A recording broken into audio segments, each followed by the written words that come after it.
What's going on, everybody? Welcome to another brand new installment of Renegades Reviews, exclusively here as always on the Casa D18 Studios channel. I, of course, am your host, the Renegade J.J. Williams, and today we're going to discuss 2007's Charlie Wilson's War, starring Tom Hanks, Julia Roberts, Philip Seymour Hoffman, Amy Adams, Ned Beatty, Emily Blunt, and John Slattery. What's going on, everybody? Thank you for joining me here once again for another brand new installment of Renegades Reviews. Like I said during the introduction, today we're going to focus on Charlie Wilson's War. Now, our movie opens in the year 1980, where Congressman Charlie Wilson is more interested in partying than legislating, as he frequently throws huge galas and he staffs his congressional office with attractive young women. Over time, his social life brings about a federal investigation into allegations of cocaine usage conducted by federal prosecutor Rudy Giuliani as part of a larger investigation into congressional misconduct. Eventually, the investigation results in no charges filed against Wilson. Joanne Herring, a friend and romantic interest of Charlie's, encourages him to do more to help the Afghan people and ends up persuading him to visit the Pakistani leadership. The Pakistanis complain to Congressman Wilson about the inadequate support from the U.S. to oppose the Soviet Union, and they insist that Wilson visit a major Pakistan-based Afghan refugee camp. The congressman is deeply moved by their misery and their determination to fight, but he becomes frustrated by the regional CIA personnel's insistence on a low-key approach against the Soviet occupation of Afghanistan. Wilson returns home in order to lead an effort to substantially increase funding. As part of his efforts, Charlie befriends maverick CIA operative Gust Avrakotos and his understaffed Afghanistan group in order to find a better strategy, especially a means to counter the Soviets' formidable Mi-24 helicopter gunship. This group is composed in part of members of the CIA's Special Activities Division, which includes a young paramilitary officer named Michael Vickers. As a result of Charlie's political bargaining for the necessary funding and Gust's careful planning of the usage of those resources, such as supplying the guerrillas with FIM-92 Stinger missile launchers, ends up turning the Soviet occupation into a deadly quagmire, with their heavy fighting vehicles being destroyed at a crippling rate. Charlie enlists the support of Israel and Egypt for Soviet weapons and consumables, and Pakistan for the distribution of arms. As a result, the CIA's anti-communism budget evolves from $5 million to over $500 million, with the same amount being matched by Saudi Arabia, which startles several congressmen. This effort by Charlie ultimately evolves into a major portion of the U.S. foreign policy known as the Reagan Doctrine, under which the U.S. expanded assistance and began also supporting other anti-communist movements around the world. Charlie states that senior Pentagon official Michael Pillsbury, persuaded President Ronald Reagan to provide the Stingers to the Afghans. Gust vehemently advises Charlie to seek support for post-Soviet occupation Afghanistan by referencing the Zen master's story of the lost horse. Gust also emphasizes that rehabilitating schools in the country will help educate young children before they are influenced by the crazies. Charlie attempts to appeal this with the government, but finds no enthusiasm for even the most modest measures that he proposes. And in the end, Charlie receives a major commendation for his support of the U.S.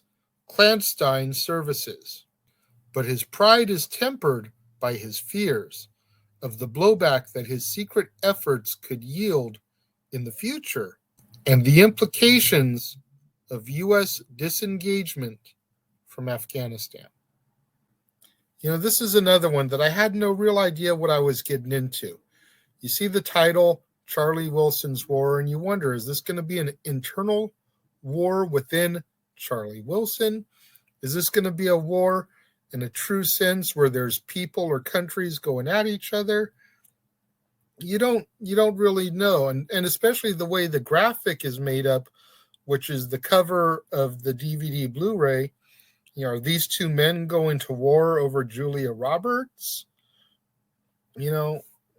What is this going to be? And then you sit down and everything starts to unfold, and it turns into this uplifting story of this congressman who essentially went to war with his peers to try to fight for the Afghan people and won, turning a $5 million budget into $500 million, again, matched by Saudi Arabia, so $1 billion to help these people fight off the Soviets out of 5 million into $1 billion. Holy hell.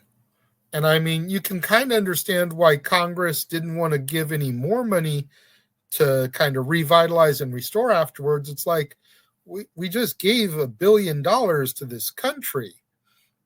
I'm not going to give them a penny more, not realizing that they need to rebuild what has been destroyed. And then you figure this is the 80s. It starts in 80 and goes to about 87, I want to say. And then you think about in history what happened after that point, and then you think about Saudi Arabia and Iraq and Operation Desert Storm in the early 90s. And then you think about 9/11 and the attacks from the Afghanistan people on our country. And it's like, was any of that a result of what was going on at this point in history? It's really, really eerie in hindsight to think about that type of stuff. The blowback from the U.S. disengagement from Afghanistan. Those were the last words of the synopsis of the story. The blowback from the U.S. disengagement of Afghanistan. Think about it. But it was a really good story. The acting was great. Again, you're hard pressed to find a bad Tom Hanks movie. You can find ones that aren't as good as others, but to find one that you just call flat out bad, very, very hard pressed. I enjoyed this movie. I don't know if I would put this in my heavy Tom Hanks rotation, but I would probably put it in my moderate Tom Hanks rotation. I thought it was good enough for 3 out of 5 stars, though. maybe 3.5, but I'm going to stick with 3 on this one. I'm not going to waver this time. But, 3.5 stars. I feel like that's really solid for this one. Again, much like most of the Tom Hanks films this month, first time seeing it. First time seeing Tom Hanks and Julia Roberts paired up together. We'll see them again in a few days when we get to Larry Crown. But I mean, this was really solid storytelling out of a film that I had no idea what I was getting into, and I thoroughly enjoyed it. What do you guys think about Charlie Wilson's War? Let me know. If you're watching the premiere, leave your thoughts and comments over here. If you're watching on demand later in the day, leave your thoughts and comments down here. Whatever you do, though, when you get out there on social media, let's try to get those hashtags trending. Hashtag Casa D18 Studios, hashtag Renegades Reviews, hashtag Renegade Returns, and of course, the ever popular hashtag Shenanigans. We interrupt this episode of Renegades Reviews for an important announcement about merchandising. Merchandising? What's that? Merchandising. Come, I'll show you. Merchandising, where the real money's made. Make sure you go over to teespring.com/stores/Jeff Meacham Network for all the t-shirts you see here from the West Coast professor, Jeff Meacham himself. You can get shirts for the Jeff Meacham Network, Talk Wrestling, as well as the red and gold Meachamania shirts.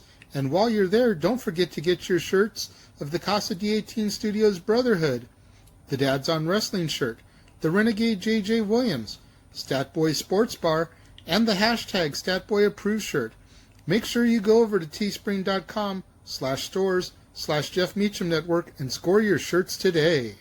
Make sure you guys tune in tomorrow, right back here on the Casa D18 Studios channel for another brand new installment of Renegades Reviews, when we jump ahead to 2009 and we discuss The Great Buck Howard, starring John Malkovich, Colin Hanks, Emily Blunt, Steve Zahn, Tom Hanks, Matthew Gray Gubler, Don Most, and featuring cameos by Gary Coleman, Michael Winslow, Martha Stewart, Regis Philbin, Kelly Ripa, George Takei, and others.